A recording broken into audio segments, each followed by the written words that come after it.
Hello everyone, आज हम लोग पढ़ेंगे classification of element and periodicity of properties. सबसे पहले इसके पार्ट में हम लोग पढ़ेंगे history of periodic table. What was the need for the periodic table. 19th century से पहले क्या हुआ था कि एलिमेंट की संख्या जो है कम थी, तो जो है एक एक एलिमेंट को पढ़ना जो है आसान था। लेकिन 19th सेंचुरी के बाद जैसे जैसे समय बीतता गया, एलिमेंटों की संख्या जो है बढ़ती गई, फिर एक एक इंडिविजुअल एलिमेंट को पढ़ना जो है टफ होते गया। तो साइंटिस्टों ने सोचा कि एक ग्रुप बनाया जाए, जो सिमिलर प्रॉपर्टी रखने वाले एलिमेंट को एक ग्रुप में रखा जाए और जो एक तरह की प्रॉपर्टी रखते हैं उनको दूसरे ग्रुप में रखा जाए। इसी क्रम में जो है उन्होंने क्लासिफाई किया मेटल एंड नॉन मेटल। तो लेकिन ये क्लासिफिकेशन फेल हो गया, क्योंकि बहुत सारे एलिमेंट ऐसे थे जो सिर्फ मेटल की प्रॉपर्टी रख रहे थे और कुछ ही एलिमेंट ऐसे थे जो नॉन मेटल की प्रॉपर्टी रख रहे थे, और कुछ तो ऐसे एलिमेंट थे जो दोनों की प्रॉपर्टी रख रहे थे। इस वजह से ये जो है फेल हो गया। फिर उसके बहुत समय बाद एक केमिस्ट है डोवेनियर, जिन्होंने डोवेनियर ट्रायड दिया। ट्रायड मतलब होता है कि तीन तीन एलिमेंट का इन्होंने ग्रुप बनाया और उन्होंने ये बोला है कि जो साइड वाले एलिमेंट है ए और सी, इनका जो एवरेज एटॉमिक वेट होगा वो जो है बी के एटॉमिक वेट के बराबर होगा। मतलब जो बी का एटॉमिक वेट होगा वो क्या होगा, मीन होगा। किसके बराबर होगा, mean of atomic weight of A and C. ठीक है। फिर इन्होंने कुछ एग्जाम्पल लिया अपने ट्रायड में। जैसे पहला एग्जाम्पल है लिथियम, सोडियम, पोटेशियम। लिथियम का एटॉमिक वेट कितना है, 7। पोटेशियम के कितना है, 39।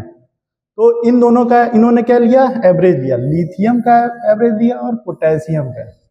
इसका आइए एवरेज लिख देखते हैं, 7 + 39। इसका हमने एवरेज लिया, ठीक है। और एवरेज लेने में कितना आया, सोडियम के एटॉमिक वेट के बराबर आया 23, जो कि सोडियम का एटॉमिक वेट है। पहला ट्रायड तो इनका सही था। फिर इन्होंने दूसरा ट्रायड लिया, कैल्शियम, स्ट्रोंशियम और बेरियम। ठीक है। तो कैल्शियम का एटॉमिक वेट कितना है, 40 और बेरियम का 137। अब इसका एवरेज लिया जाता है तो देखा जाता है क्या होता है। ठीक है। इसको एवरेज हम लोग लिए, कितना आया, 177/2, 2 8 जा 16, 2 8 जा 16, 2 5 जा 10। ठीक है। अब इसका जो एटॉमिक वेट नियरली सेम है। देखिए स्ट्रोंशियम का एटॉमिक वेट कितना है, 88, लेकिन यहाँ पे हम का कितना आया है, 88.5, मीन्स नियरली सेम आया। ये भी ट्रायड सक्सेस हो गया। फिर तीसरा इन्होंने लिया group chlorine, bromine, iodine. Chlorine का एटॉमिक वेट कितना है, 35.5, आयोडीन का 127। अब इसका हम लोग लेंगे एवरेज तो कितना आएगा, 35.5 + 127/2। इसको हम लोग ऐड करेंगे तो कितना आएगा, 162.5 / 2। इसको हम लोग कैलकुलेट करेंगे तो आएगा 81.25, जो कि ब्रोमीन के नियरली सेम है। ठीक है। क्या मेरिट थी, डिमेरिट क्या थी इनका, फेल्योर क्या था इनका, कि all the known element could not be fixed in triad. उस समय के जितने भी नोन एलिमेंट थे सभी को वो उस ट्रायड में फिक्स नहीं कर पा रहे थे।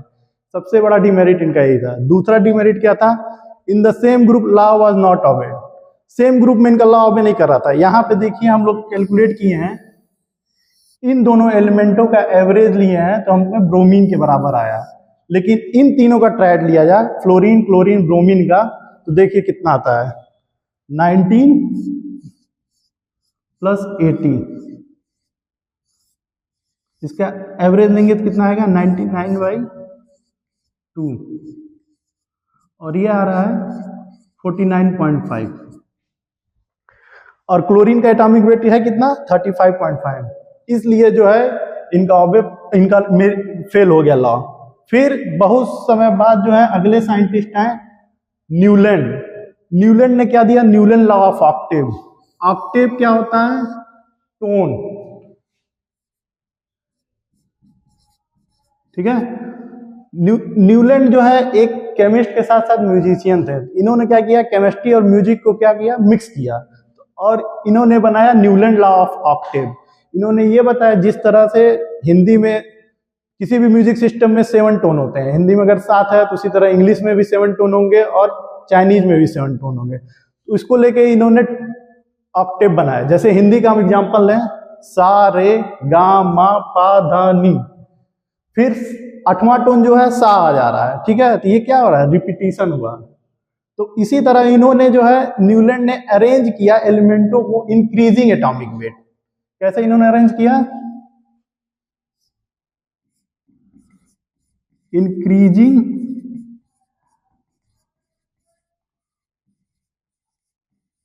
ऑर्डर ऑफ एटॉमिक वेट,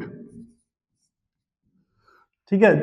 और इन्होंने बताया कि जो एवरी 8th एलिमेंट है वो रिपीटिशन होगा फर्स्ट एलिमेंट का। सपोज लिथियम फर्स्ट एलिमेंट है तो इसका रिपीटिशन कौन होगा, 8वां एलिमेंट। आइए काउंट करते हैं, लिथियम 1, बेरिलियम 2, 3, 4, 5, 6, 7, 8। 8 क्या है, सोडियम, और ये इसकी प्रॉपर्टी सिमिलर थी। फिर इसके बाद अगर सपोज हम लोग बोरॉन को ले रहे हैं तो यहां से काउंट करेंगे 1, 2, 3, 4, 5, 6, 7, 8, मतलब इन दोनों की प्रॉपर्टी जो है सेम होगी। और इनका सक्सेस ये था कि ये जो है लाइटर एलिमेंट के लिए एप्लीकेबल था।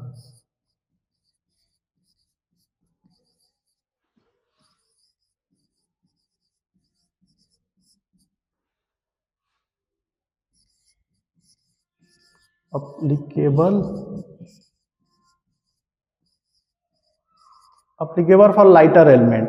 न्यूलैंड की सबसे अच्छी बात कि उन्होंने एक पीरियोडिसिटी का कंसेप्ट दिया।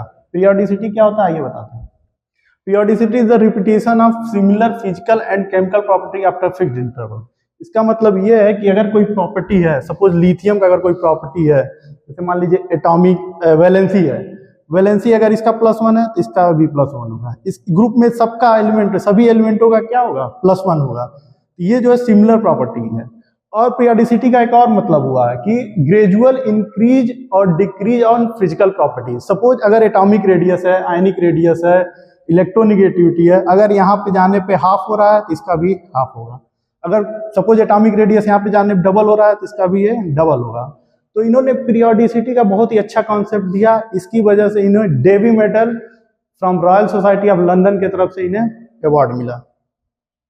न्यूलैंड की डिमेरिट क्या है, Newland after the discovery of noble gas the concept of octave failed. मतलब डिस्कवरी ऑफ नोबेल गैस के बाद इनका ऑक्टेव का कॉन्सेप्ट फेल हो गया। क्यों फेल हो गया, क्योंकि जब डिस्कवरी हुई नोबेल गैस की तो फ्लोरीन के बाद क्या आएगा, नियॉन आएगा। अब यहां से काउंटिंग करेंगे तो अब 8वां एलिमेंट सोडियम नहीं आएगा, अब क्या आएगा, नियॉन होगा। इसको काउंट करके देख लिए, 1, 2, 3, 4, 5, 6, 7, 8, ठीक है। अब ये जो है इनका ऑक्टेव का जो था ये फेल हो गया, क्योंकि अब डिस्कवरी हो चुकी थी नोबेल गैस की। दूसरा क्या था, it did not well work for heavier element. Heavier element के लिए इनका ऑक्टेव फेल हो गया, क्योंकि इन्होंने ये कैल्शियम ही तक बताया था। इसके बाद जो है इसके बाद बारे में इन्होंने कुछ नहीं बोलता पाया। फिर उसके बाद से 2 साइंटिस्ट, दिमित्री मेंडलीव और लोथर मेयर, ये लोग अलग अलग अपनी डिस्कवरी कर रहे थे, लेकिन मेंडलीव ने अपना पहले जो है पब्लिश कर दिया, इसीलिए मेंडलीव पीरियोडिक टेबल सबसे बड़ा हिट साबित हुआ केमिस्ट्री में। लोथर मेयर अभी अपना काम कर रहे थे, उन्होंने पब्लिश नहीं किया था, और उन्होंने बताया था कि एटॉमिक वॉल्यूम और एटॉमिक वेट के बीच में कर्व बताया था, जिसकी वजह से उन्होंने टेबल के बारे में नहीं बताया था। टेबल के बारे में आसानी होती समझने में, उन्होंने कर्व के बारे में बताया, जिसकी वजह से उनका उतना सक्सेस नहीं हुआ। आइए लोथर मेयर के बारे में पढ़ते हैं। लोथर मेयर ने क्या किया, एक एक एलिमेंट का एटॉमिक वॉल्यूम और atomic weight and atomic weight compare किया।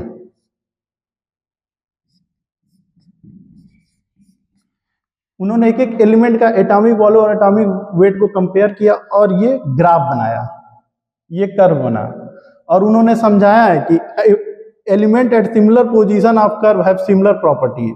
जैसे ये जो कर्व है ये क्या है, कर्व का पीक है, जैसे सोडियम, पोटेशियम, रुबिडियम, ये सब जो है इस कर्व के पीक पे हैं, इनकी प्रॉपर्टी जो होगी सिमिलर होगी, ठीक है। इसी तरह अगर कर्व के डिक्रीजिंग में देखा जाए मैग्नीशियम, कैल्शियम, स्ट्रोंशियम, इन तीनों की प्रॉपर्टी सेम होगी।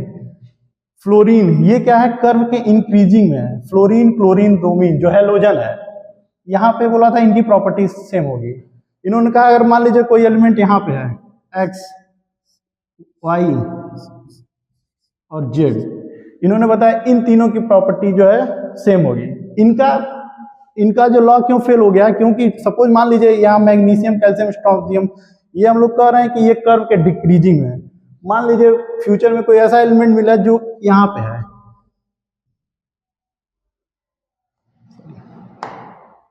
इस पोजीशन, ये भी तो कर्व के डिक्रीजिंग में है। तो इनका ये जो कर्व का जो बताए थे ये बहुत थोड़ा कॉम्प्लिकेटेड था। टेबल से यही चीज को इन्होंने बताया होता तो थोड़ा और अच्छा रहता, लेकिन इस कर्व की वजह से ये जो कॉम्प्लिकेशन हो गया और इसी वजह से इनका जो है फेल हो गया मॉडल। अगले क्लास में हम लोग पढ़ेंगे मेंडलीव पीरियोडिक टेबल। मेंडलीव जो कि बहुत ही बढ़िया पीरियोडिक लॉ बताए थे, जिसके बाद आसानी से जो अगला कॉन्सेप्ट जो है पीरियोडिक टेबल का क्लियर हो गया था, उसके बारे में पढ़ेंगे। Thank you.